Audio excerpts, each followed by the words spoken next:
Man City 5, Crystal Palace 2, the most important 45 minutes for Pep Guardiola this season.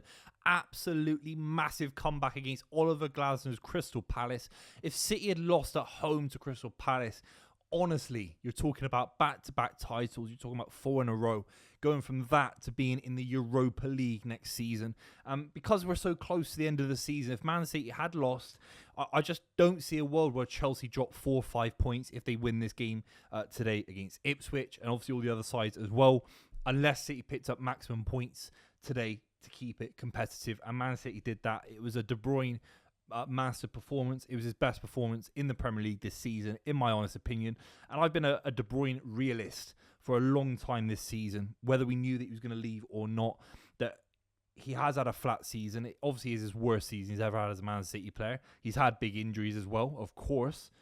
But this game, everything went through Kevin De Bruyne. His quality was absolutely fantastic. And you're playing against a side that are really, really fantastic in Crystal Palace. They're one of the informed sides, not only in the Premier League, but in Europe as well. And City, 5 goals in a row. Outrageous quality, some of them as well. Ederson notching up assists. De Bruyne's got a couple of assists. If Kovacic is scoring, you know you've done something wrong. With all due respect to Kovacic, Palace today I thought defended really, really poor with a 2-0 lead. We're going to talk about all the goals and where this leaves Man City in the top 4 race. If you're new, make sure you subscribe to the channel.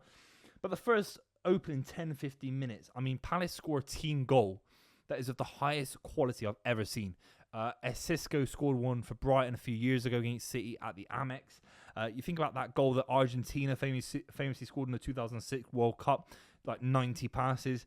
And Crystal Palace must have had about 35, 40 passes. It felt like everyone touched the ball. It gets whipped across the face of the box with so much space. City got absolutely Pep Guardiola'd by Crystal Palace in this passage of play. And Eze tucks it away. It's an outrageously good goal. It's one of the best team goals you're ever going to see. Seriously, it's outrageously good. And at that point, I was concerned. I couldn't believe how bad City were defensively in the first 20 minutes. It was shocking. That is also down to the brilliance of Palace. I thought Palace were exceptional. Eze was just finding so much space and so much joy, tucking in from the left-hand side, but finding space in the middle of the park and linking up play on the right-hand side. And it comes full circle with that goal as well. 2-0 to Palace, route 1, corner, and you're thinking 2-0. It's like not a joke, is it? It's like, okay, City have beaten Palace 5-2, and you think in the last few years, of course that happens. But 2-0 down to this Palace side with 45 minutes to play, it isn't a given that City get back into the game. It's not a given with City's form this season that Man City had the confidence to even get back into the game. And it is honestly a De Bruyne masterstroke performance. I think he linked up play very well. Thought James McAtee had a nervous performance. I don't think Omar Marmoush was getting into the game much. İlkay Gundogan, Kovacic, Nico. I wasn't a fan of that midfield going into the game. Far too robotic and one-dimensional. But you have to say the midfield did work because it gave De Bruyne more protection. We always, back in the Centurion season, De Bruyne thrived. And he was so good. He was so athletic. He could cover so much ground. When you had 4-3-3, you had Sterling, Jesus, Aguero, all these guys pressing from the front. And De Bruyne had one man behind him, Fernandinho, in the Centurion season. And obviously David Silva to the left of him. And a brilliant backline with Company and Kyle Walker. What Pep's done is he's realised we've got no Rodri. Nico's brand new. Gundogan is on his last legs, let's be honest. Fantastic this season at points on the ball, but off the ball he is on his last legs. Bernardo's not in the side. Phil Foden's injured. So the energy, Man City don't have the energy in midfield. And there's a lack of confidence as well. Nico Gonzalez hasn't been trusted in the last few weeks. So he's put every player into that midfield. He's packed the midfield. He's put Nico, Gundogan and Kovacic all together. And he's created this kind of base where it's kind of a 4 and a 3.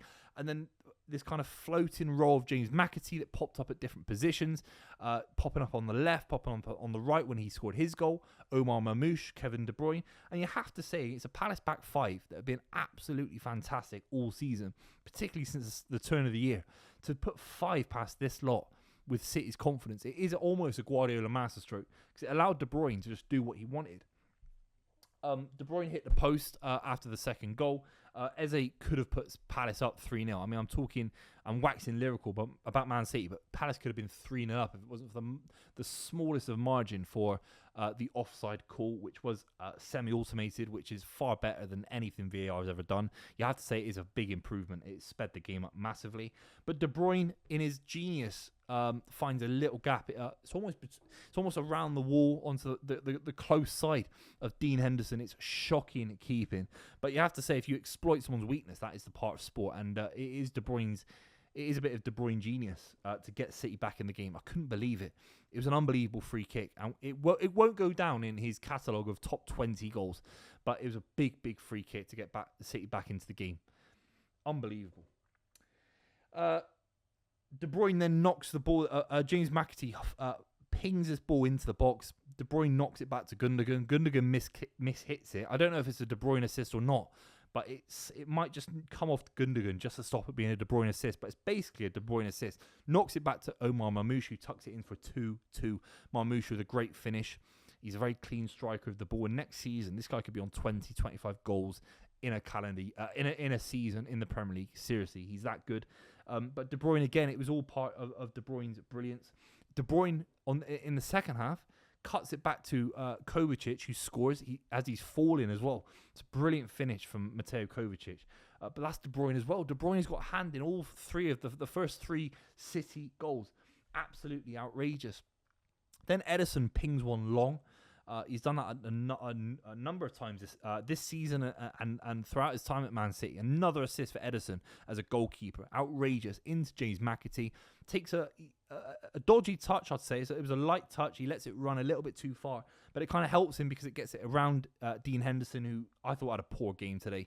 I think if you swap Dean Henderson with Alisson, obviously you're not saying you're going to get that kind of quality for Crystal Palace, but you know, a Nick Pope, let's just say. I think Nick Pope stops it being 5 in the same way. There's a couple in there that are a little bit embarrassing from Dean Henderson, you have to say.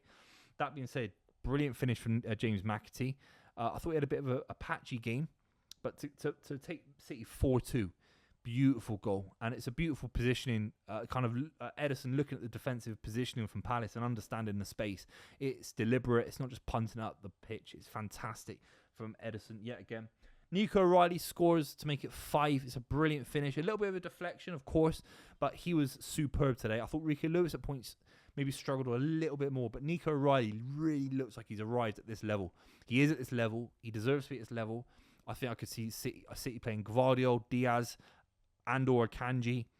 Maybe a new right back needs to come in, 100%. But Nico O'Reilly and Gvardiol for the left back positions next season, I think that'd be great. I really do. I think that'd be an unbelievable option. That was so important. Chelsea, Newcastle and Villa can still influence Man City in the next few weeks. If you lose to Palace at home, it almost is the top 4 over. I think City now are so buoyed by that. I think City will go into a few games coming up thinking, can we overtake Nottingham Forest? Nottingham Forest have got some tricky fixtures coming up as well. Spurs away the game after next. That'll be an issue. And they'll be looking at the FA Cup as well. City can manage that FA Cup fixture with a little bit less adrenaline than Nottingham Forest with all the fans and everything going on at Wembley. I think City can be a bit more professional about that fixture. Suddenly the pressure will be on Nottingham Forest. I think City to fall out of top 4 from this position would be crazy.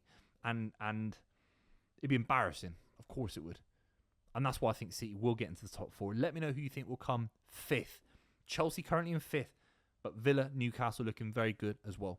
Make sure you subscribe to the channel if you made it this far. Thanks very much for watching. I'll see you very, very soon.